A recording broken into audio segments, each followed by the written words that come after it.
Olá, sejam bem-vindos à aula de número 8, onde a gente vai concluir o tópico da comunicação distribuída. Então, só para contextualizar, a gente falou sobre protocolos em camadas, tipos de comunicação, mídias de comunicação e finalizamos falando sobre o RPC, né?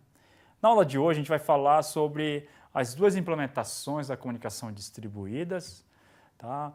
A saber, a comunicação orientada à mensagem e a comunicação orientada a fluxo, que são as duas que estão faltando, né? A gente viu a primeira, que seria o RPC, e a gente então vai falar sobre o segundo mecanismo de comunicação distribuída, assim como a terceira, que é a comunicação orientada à mensagem, e a terceira, que seria orientada a fluxo, né? Bom, orientada à mensagem, né? Primeiramente, orientada à mensagem, por quê? Por que ela surgiu, né? Bom, surgiu do seguinte cenário. O RPC, assim como o RMI, ela permite o quê? Permite que um processo 1 comunique com o processo 2 num ambiente distribuído, sendo que o processo aqui, os dois devem estar ativos e em funcionamento para que elas possam, então, se comunicar. Isso por quê? Porque eu estou chamando um procedimento, eu estou chamando um método que se encontra implementado em outro processo, executando em outra máquina. Entretanto, gente, o problema é que esse receptor, ele sempre e deve necessariamente estar acordado, tá? Para que ele possa, então, o P1 possa chamar P2, ou P2 possa chamar P1, então os dois devem estar sempre ativos. Só que nem sempre isso acontece, tá? Numa rede de sensores sem fio, numa internet das coisas, num ambiente de computação ubíqua e pervasiva, isso nem sempre isso vai ocorrer, tá? Vão existir momentos em que P1 vai enviar mensagem para P2 e P2 vai estar inativo, tá? Vão existir momentos em que P2 vai tentar mandar mensagem para P1 e o P1 está inativo. Exemplo, gente. Você quer mandar uma mensagem um e-mail para uma pessoa, tá?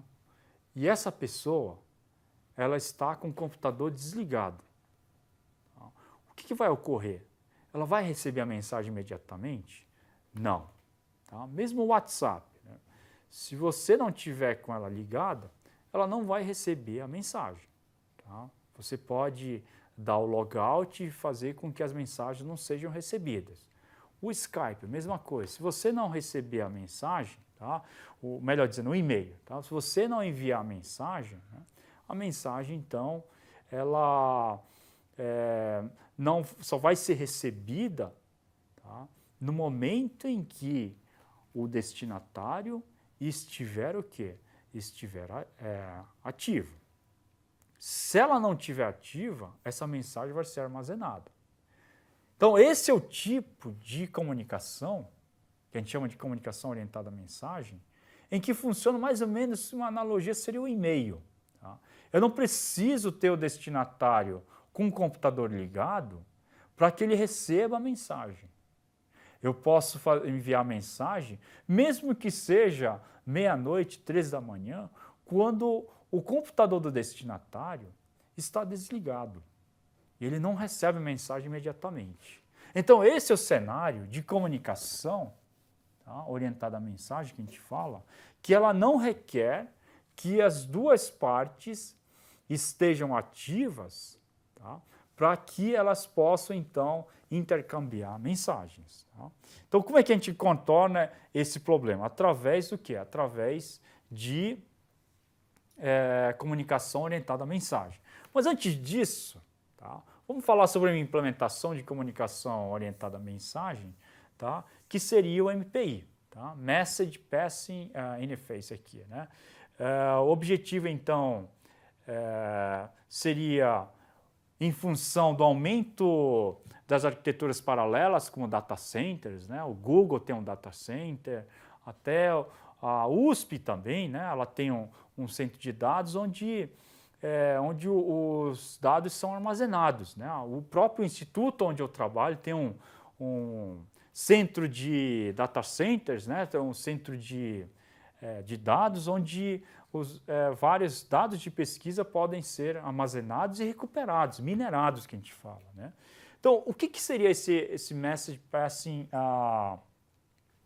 Interface? Seria como um mecanismo de troca de mensagens, tá? Uma linguagem, uma troca de mensagens baseada na passagem de mensagens, voltados para arquiteturas paralelas, tá? Que fosse o quê? Que fosse independente da arquitetura que suportasse ela. Ou seja, ela é uma plataforma que é o quê, gente? Independente da plataforma. Então, ela não funciona apenas numa única plataforma, mas funciona em plataformas diferentes, né? E a grande vantagem, né, dela é possuir funções, aqui, né, grifo ela aqui, funções voltadas para processamento paralelo, em particular para computação em cluster, né, onde há comunicação transiente e ela é mais voltada, apesar de falar de troca, Message Passing Interface aqui, ela é mais voltada para quê? Para tratar de aplicações paralelas. Aí vocês me perguntam, mas por que não usar sockets? Usar sockets no lugar de MPI, né? Bom, cada uma delas possui o quê? Possui uma finalidade. Assim que você não vai usar o martelo para tudo, tá? Você não vai usar o alicate para tudo. Então aqui eu tenho o quê? Eu tenho uma ferramenta voltada para aplicações paralelas. Tá? O sockets muitas vezes não pode ser utilizado porque é uma ferramenta muito genérica para modelar o quê? Para modelar a comunicação remota, baseado no TCP/IP, né? Com portas, com endereço IP e assim por diante, né? E o MPI, ela possui o quê? Possui várias funções aqui, né? Possui funções aqui para envio de mensagens, tá? Para recepção de mensagens, assim como envio de mensagens para todos os nós que participam de uma determinada computação, né? Bom, o MPI ele possui algumas características, né? Ela permite, então, definir processos, tá? Identificar processos, assim como grupos. E grupos de processos podem trabalhar para uma determinado o quê? Para um determinado processamento paralelo. Ou seja, eu posso dividir, né, porções de dados para cada processo e cada processo, então, vai processar, tá? Cada processo vai computar um conjunto de dados a elas atribuídos, tá? Ele atribuído, né? Tá? Então, como eu estou falando aqui, né, vários grupos de processos também podem fazer parte de uma computação, assim como o processo aqui, ó, Process ID, ela é designada para um grupo, tá? Para indicar o quê? Para indicar que um determinado processo pertence ao grupo e esse grupo vai computar uma determinada tarefa paralela. Tá? Bom, agora vamos falar sobre o MIDI orientado à mensagem, né? Ela suporta comunicação assíncrona e persistente, a gente já sabe o que é isso, né?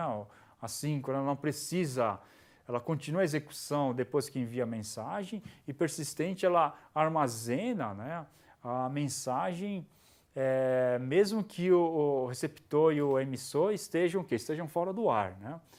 E a ideia básica é aplicações que se comunicam retirando e inserindo mensagens em filas aí específicas, em repositórios específicos, né? E como se fosse um e-mail, né? A mensagem será eventualmente entregue ao receptor.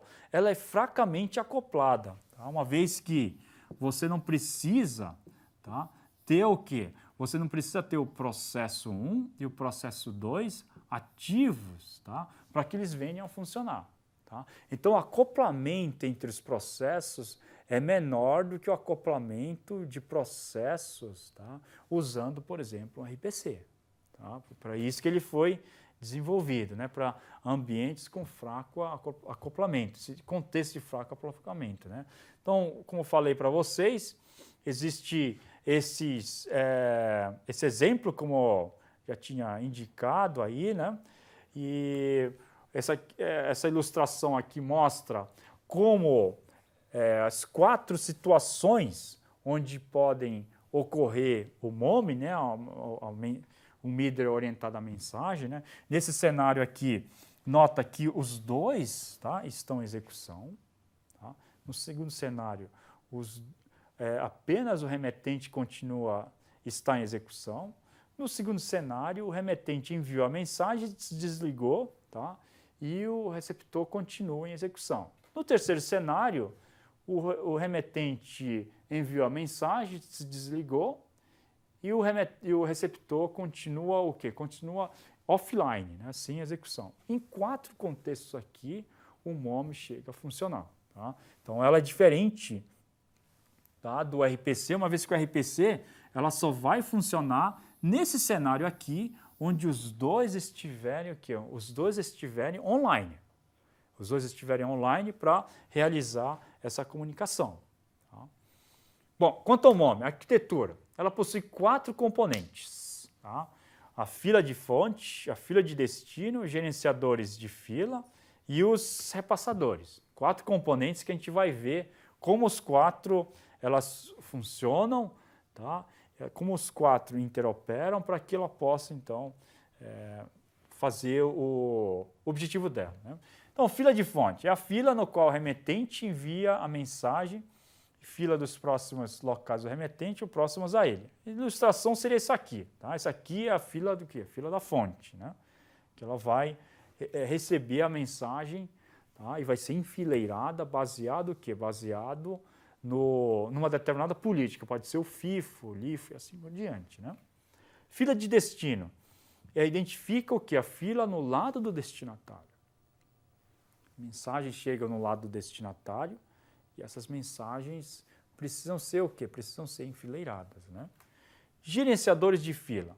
Os gerenciadores de fila interagem com a aplicação que está enviando e recebendo a mensagem. Essencialmente, esse gerenciador de fila possui o quê? Possui uma política. Tá? O trabalho dela não é tão pequeno assim, ela possui uma política e precisa o quê? Você precisa sempre estar ordenando essa mensagem, tá? Organizando a fila de mensagens. Tá? Então, existe o que a gente chama de gerenciadores de fila. Aqui são o quê? São os repositórios, fila da fonte e fila de destino. E existe o quê? Os gerenciadores de fila, tanto no lado da fonte, assim como no lado do destino. Bom, o quarto componente seria o quê? Seria o repassador.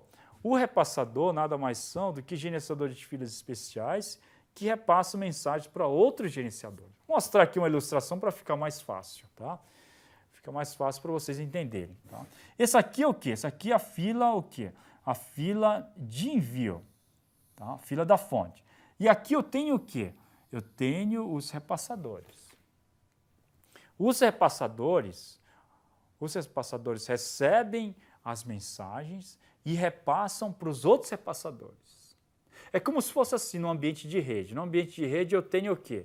Eu tenho o gateway que vai o quê? Que conhece as rotas para chegar para os outros gateways. Tá?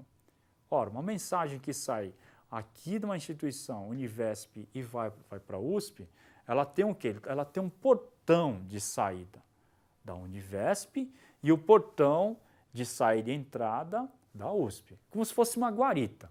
Então, esses repassadores funcionam como que fosse o quê? Como se fosse transmissores de mensagens, tá? Para as guaritas correspondentes das aplicações. Tá? Para esses sistemas aqui. Cada um desses sistemas aqui, tá? Cada uma dessas aplicações, elas se encontram numa determinada máquina remota distribuída. Tá? Então, esses repassadores aqui funcionam como se fossem roteadores. Tá? Os 4 componentes, como vocês estão vendo aqui. Fila de envio, fila de recebimento, o gerenciador da fila, que vai organizar quem é quem aqui nessa fila, né? A ordem das mensagens aqui. Assim como os repassadores, que servem para quê? Que servem para rotear os pacotes, tá? As mensagens de um repassador para outro repassador. Se, né, como está escrito aqui, né, se houver o quê? se houver qualquer mudança, o que eu preciso fazer? Eu preciso apenas, tá, notificar o quê? Notificar os repassadores. Tá? Como, mostra nesse slide aqui, né? A função dos repassadores. Né? Os repassadores então, ajudam a construir sistemas escaláveis de gerenciamento e as atualizações das filas, tá? Elas devem ser o quê? Devem ser informadas aos repassadores apenas. Tá? De forma que eu possa ter o quê? De forma que eu possa ter um ambiente mais escalável. Né? Então, tudo que for mudança e atualizações das filas, elas devem ser informadas para quem? Para os repassadores. Né? E gerenciadores da fila devem saber apenas o quê? Onde está o repassador mais próximo, para ela poder, tá, empurrar a mensagem para o repassador. Tá? Bom, até agora a gente falou sobre a comunicação, tá, orientada à mensagem, né? Mas não lidamos com as mensagens mais ou menos completas e independentes. Né? Essas mensagens orientadas às mensagens, os middlewares orientados às mensagens, elas trabalham com mensagens o quê? Independentes, discretas. Mas e que tal as mensagens como de áudio e vídeo, tá? Que são mensagens de fluxo e dependentes uma da outra, né? Até agora a gente falou de mensagens discretas, mas e que tal mensagens de voz, vídeo, tá? Tais como do YouTube, que são o quê? Onde uma mensagem tem a ver com a continuação da mensagem. Tá? Então, estou fazendo uma chamada via Skype. Como é que seria, né?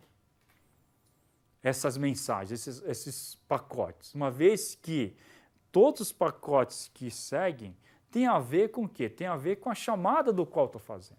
Tá? Então, como é que seria a comunicação orientada a esses fluxos? É o que a gente vai ver, tá, agora nesse pequeno conjunto de slides. Tá? Mas antes disso, a gente precisa o quê? A gente precisa falar sobre a qualidade de serviço. Tá? Porque o fluxo ela tem a ver com a parte da qualidade de serviço. Né? A qualidade de serviço é quem vai reger esse fluxo. Tá? Então, a qualidade de serviço é o quê? Primeiro, são requisitos para garantir as relações temporais em um fluxo, né? Para que um fluxo possa ser preservado. Então, a qualidade de serviço é assim. Eu tenho um vídeo para ser transmitido. E esse vídeo, ela requer o quê? Ela requer uma largura de banda, tá, X, para que ela possa ser transmitida. O que a qualidade de serviço ela vai fazer? Vai tentar garantir que isso possa ser realizado ou não, através aí de um contrato, né? Então, está relacionado com atraso, variação de atraso, né, que a gente chama aqui de um jitter, né, que seria essa variação de atraso, largura de banda. Em redes IPv6, redes da internet mais novas, né, ela tem um suporte maior de QoS do que as redes IPv4. Então, além de QoS, importante a gente salientar que a gente está falando bastante de QoE hoje em dia, qualidade de experiência. O que seria o QoE? Né?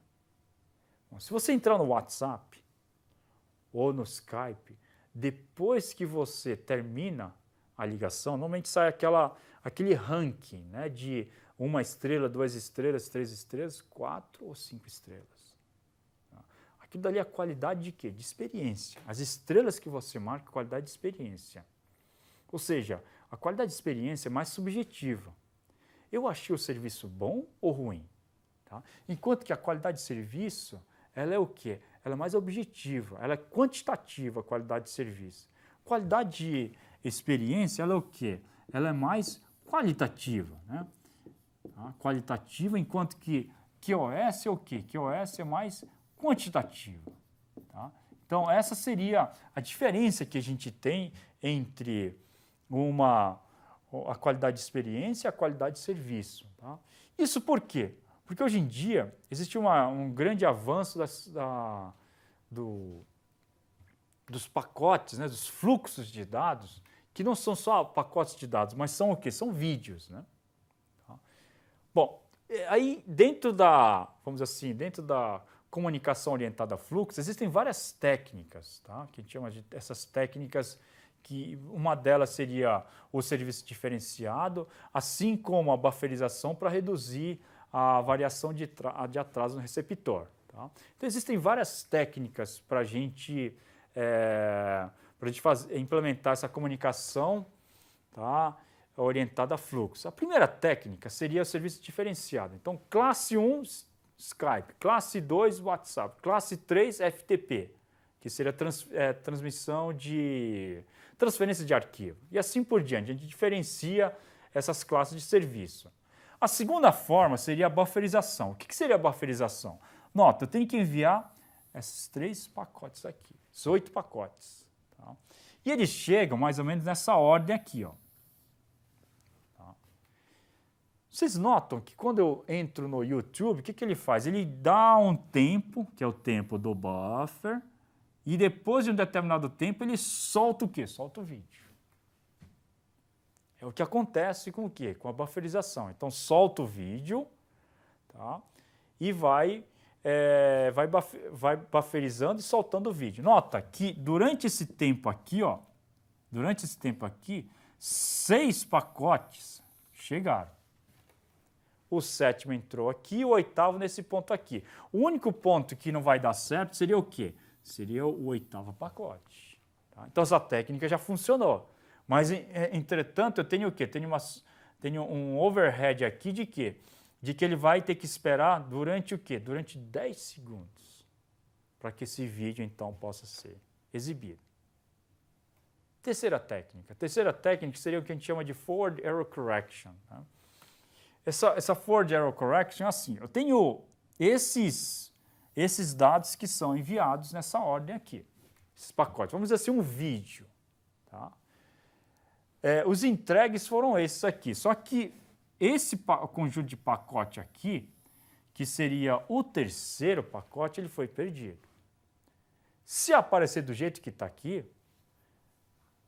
vai ficar ruim, tá? Porque um conjunto de dados aí, uma parte do vídeo foi perdido. O que eles fazem, então? O que esse FEC faz? Em vez de mandar sequencialmente, o que ele faz? Ele pega sempre o primeiro de cada pacote, segundo, primeiro aqui, o primeiro do 3º pacote, tá? E o 13º aqui, ó. Tá? Dessa forma, ele vai enviando. Nesse segundo aqui, ele vai mandar o segundo do 3º, o 10 aqui e o 14 pertencente, e assim por diante. Se eu perco esse 4º pacote, nota que eu perdi o quê? Perdi só esse aqui, esse e esse pacote aqui. Esses dados aqui. Se for só pouca coisa, gente, em cada pacote, você vai ver o quê? Você vai ver o seu rosto um pouco deformado, mas dá para enxergar. Você vai ver a sua voz um pouco esquisita, mas vai funcionar. Por quê? Porque existe um mecanismo como esse aqui, que envia pacotes alternados, para que no momento em que houver perda de um pacote, você não vá perder muita coisa de um determinado fluxo, que poderia ser vídeo ou imagem. Tá? Então, essas são as técnicas, 3 técnicas aqui. Serviço diferenciado, onde tem as classes, bufferização, tá? No middleware orientado à comunicação de fluxo, e a terceira técnica seria do FEC. Tá? Com isso, eu termino a aula da parte da implementação da comunicação distribuída. Agradeço a atenção de vocês e espero vocês, então, na próxima aula, que seria do sistema de nomeação. Muito obrigado.